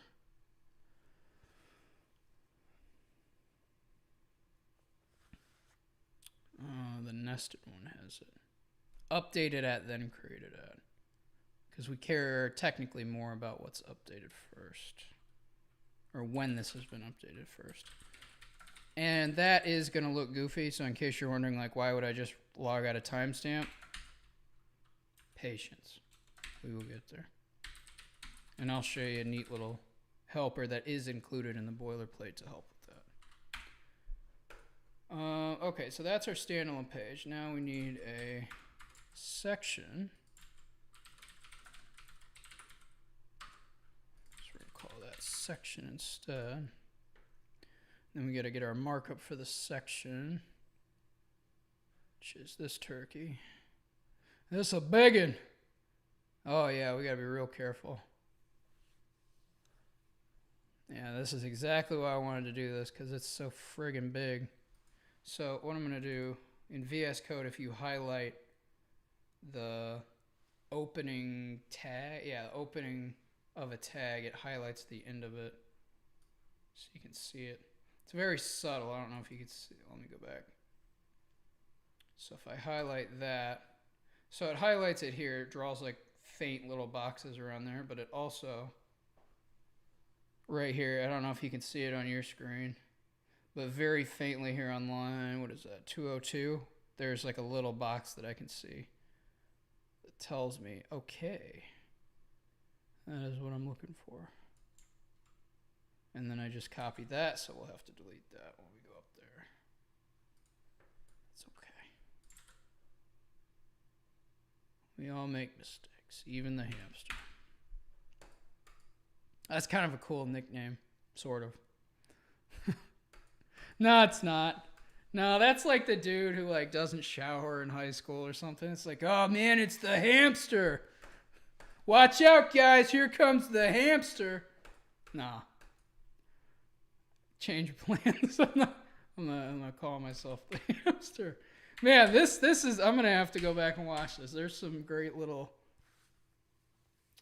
I don't know what you call them. Random streams of consciousness. The hamster. Oh boy. If you're a fan from the Meteor Chef days, you'll remember that I had an obsession with the word turkey for several years. Still kind of do. It's a fun animal. Alright, so we're going to say section, title. That will come into play later, so we'll ignore that. Now, that's the table head. Oh, there it is, right on schedule. Okay, so now we got to be careful. So this is going to be another map over that section's pages. So, oh. We gotta be really careful here. This isn't what I think it is. It is, but it isn't. So this, Let's extend this up. So just be clear. So this section object that we're passing in to render section is this. And I just said section.title, which doesn't exist. Technically, it's section.section.title. So we got to be very careful here. So what we're going to do, kind of hesitantly, because this could cause a runtime error. Could, being the keyword there. So I want to say section like that, pages like that, which actually works out because then down somewhere here, we could say pages map.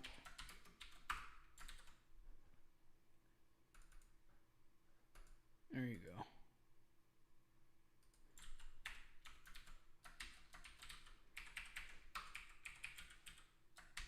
I'm going to say ID, title, updated at, created at.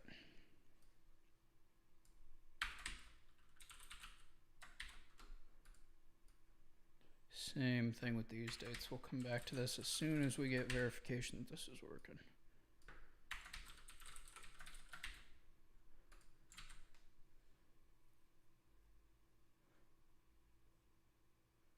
Okay. Not perfect, but not horrible.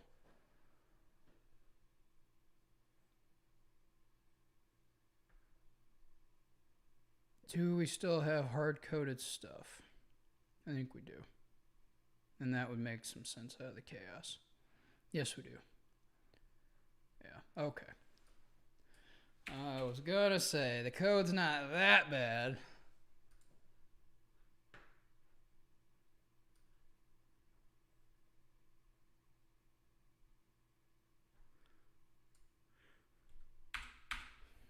Tidies that up nicely. How about now? Okay, so the section worked, but not the standalone, which is surprising because I would expect the standalone to work fine. Oh, same problem.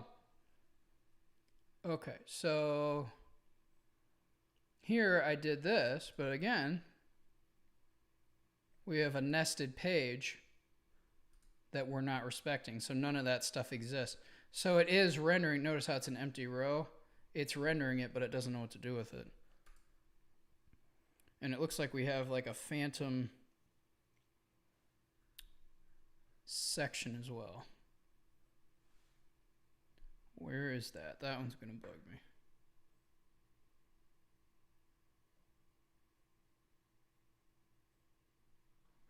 It's not there. Components. Oh, maybe it does exist. It just doesn't have anything yet. Okay. So, train of thought.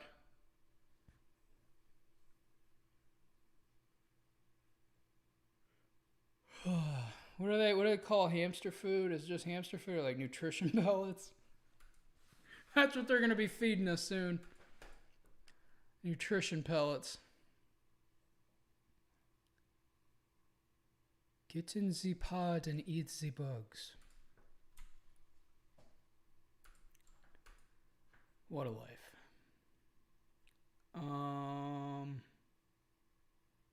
I was just blabbing on. What the hell was I thinking? Oh, right here.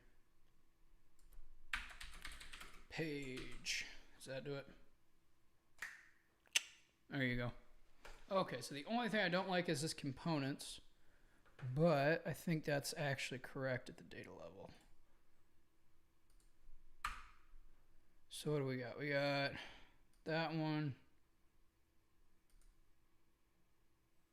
Yeah, okay. So that's technically correct. So I'm just for the sake of sanity going to delete that, and then that should make a little more sense to you folks too.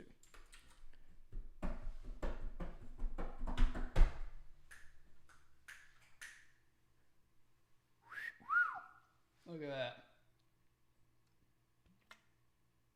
All right. Old man Glover's getting tired, but, you know, I'm going to hang in there for you kids.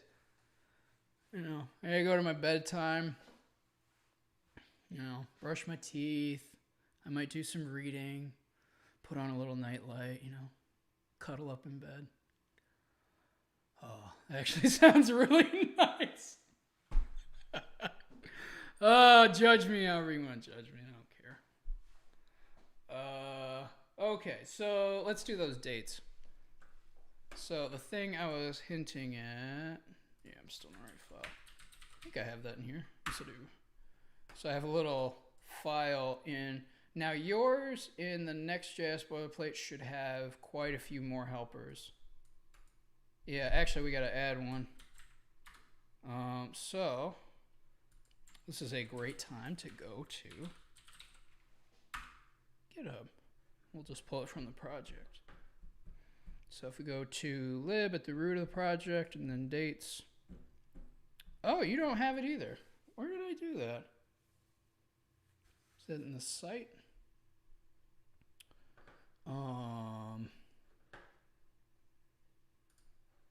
Go behind the scenes to the site. You shouldn't see anything sensitive with me doing this. So this is the cheatcode.co site, but this is private.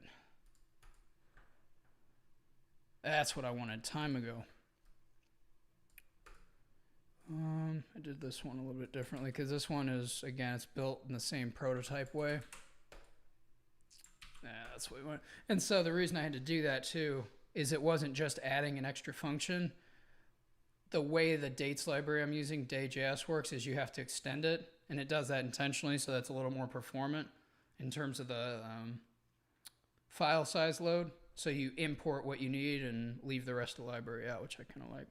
So that should give us now, from this dates library, a time ago that we can import.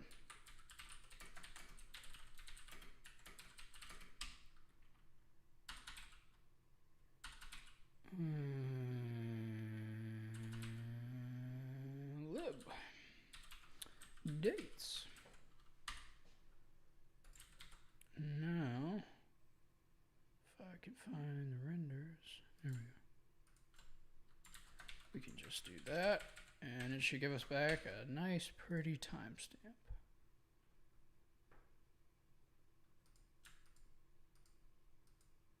Oh, too greedy. There you go.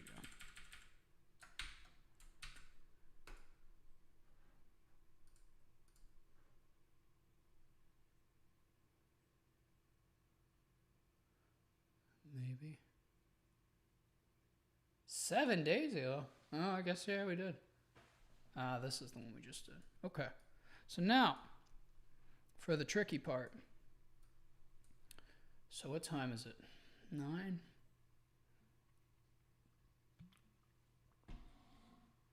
Well, let's think through it. So, you can kind of see it. I think that's what that is. Let's see if I change it. Yeah. So,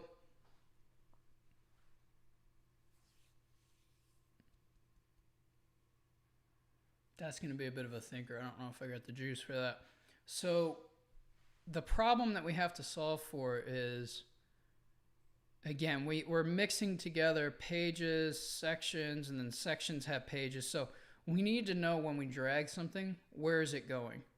So if it lands out here, meaning it lands on one of the standalone, or it lands in the standalone group, we need to know that it did that. So we have to actually be able to say, like, okay, who is this? And right now, when we do our drag and drop update, all it's doing is giving us the ID that we pass to data ID on each of the list items that we map out. So that gets a little tricky in terms of the sorts. So let's, at the very least, try and look. Well, no, because we can pass ourselves a context, I think. And you know what? There's other stuff. Maybe. So I don't know if those values actually exist. So that's actually a neat little trick that I use.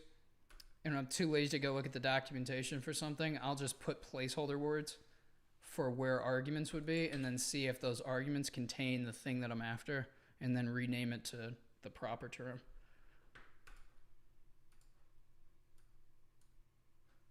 Yeah, there is something there. But what? So there's the sortable instance, and then there's the event. There's got to be like a group or an ID or something. Target? Source element? No, that's just the DOM.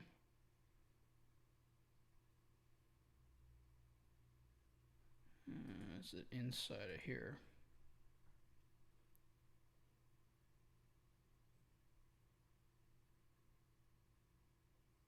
No. Oh, it's got to be in there somewhere.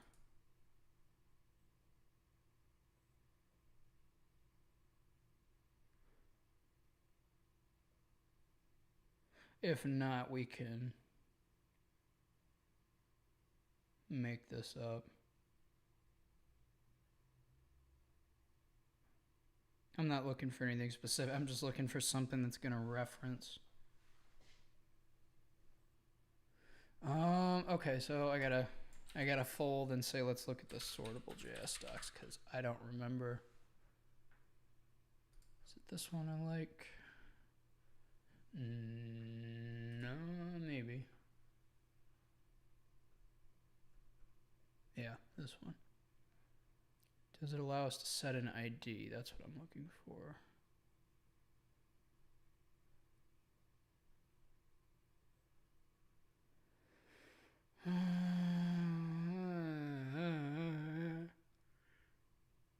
Look like the answer is no, which kind of sucks.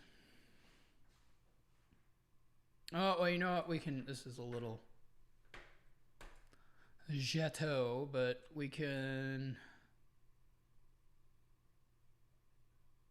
Yeah, we can just tell ourselves here.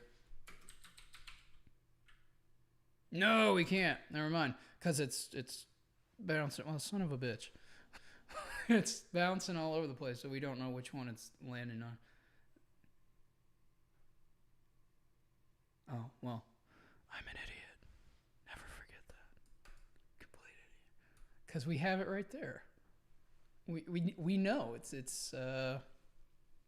inherent. So whichever callback is firing is the one that we're modifying.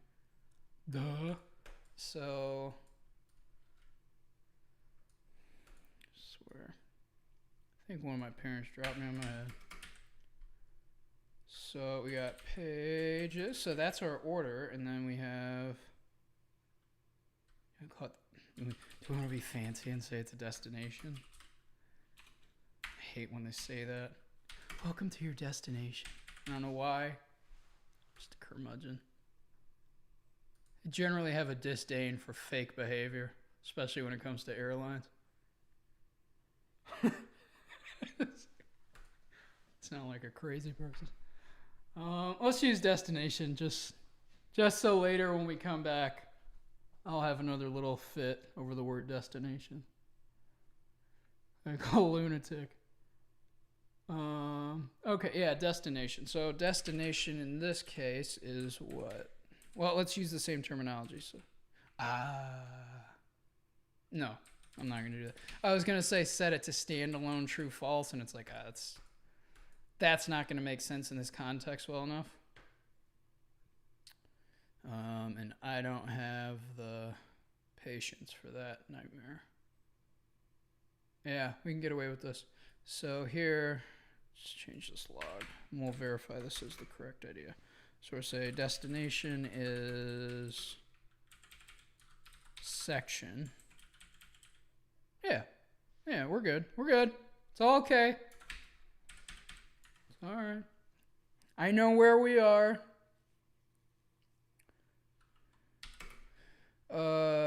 Destination pages. Then I just had a light bulb, and then I forgot section ID.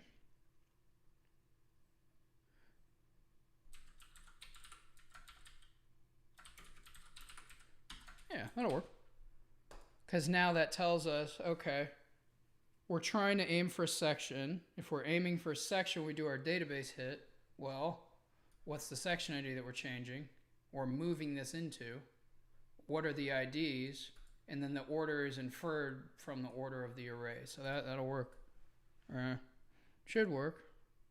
I think it'll work. We're about to find out. Destination standalone pages.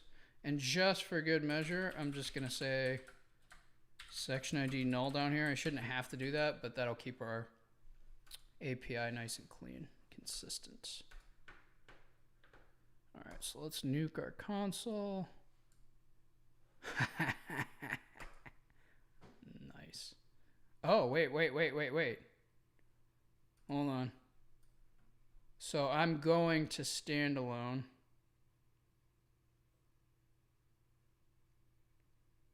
Oh, right. Okay, this makes sense.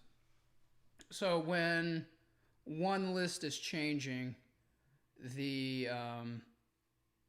if you're moving items between lists, both lists are going to fire their change event. So we're going to have to mitigate.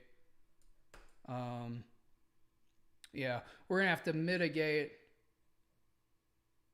or separate is the word I'm looking for. Separate the update for the section, and which is what you want to do, because in the database we want to make sure we decouple the section ID from any post that no longer belongs to that section, and then also make sure that we add the pages to standalone.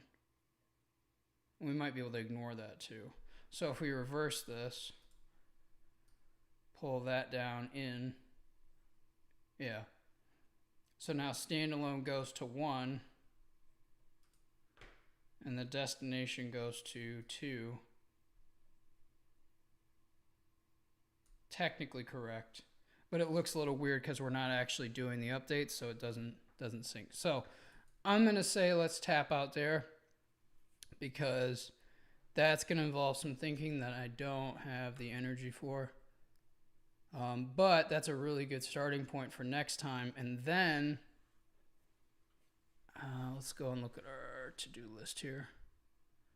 I'm gonna count that one. We got that done. So we got to do documentation title. That's pretty straightforward. Drag and drop ordering persistence. That's what we're working on right now. Yeah, and then docs and the navigation. That's 5 seconds. List of projects, documentation. That's a few minutes. So I think we'll actually finish up the CMS part of this next week, which is awesome, because then we can finish up this, which will be relatively straightforward, because all we're doing is basically, we did the hard part tonight, which is figuring out that navigation pattern. So now we'll be able to do the same rendering of that navigation here. Rendering the content is easy. That's just pulling the content from the post. This I have a little script for, so generating the parts on the page, but we will have to do the current item I shouldn't have clicked on that. Current item navigation, and then after that search, and then I think we're done.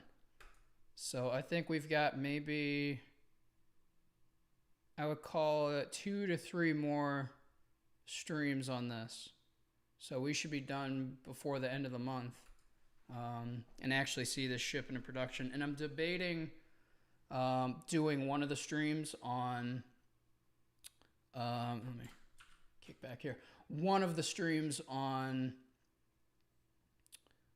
doing deployments. The reason I'm hesitating is because I've got a bunch of configuration and stuff, and to juggle all of that stuff live is going to be hard, because I use Kubernetes. So I've got a bunch of Kubernetes scripts, I've got key files, I've got all that stuff. So I'm going to have to go through it and see. But hopefully I can, because I do want to show you the deployment workflow that I use for all this cheat code stuff, and hopefully give you some hints on your own stuff. So thanks for hanging in there with me tonight. That was a ton of fun. I had a lot of fun joking around and getting that done, and we made a lot of very good progress tonight. So what we're going to do next week is we're going to dig into this drag and drop stuff and try and finish out the CMS part, so that way our focus shifts back to the actual docs and then finishing this out.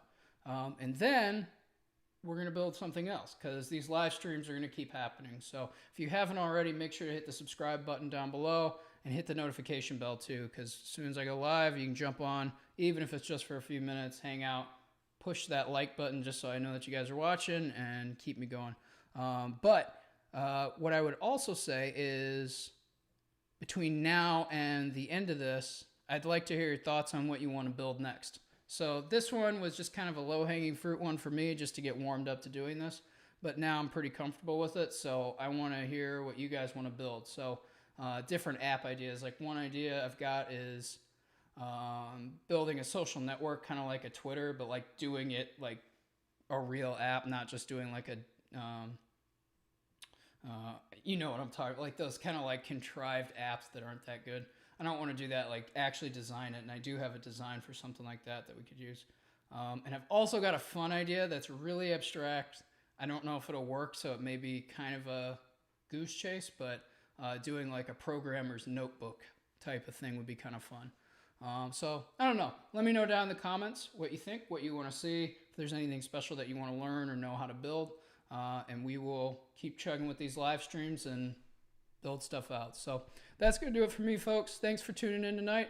Thanks for watching later if you're watching later, and I'll see you for the next one.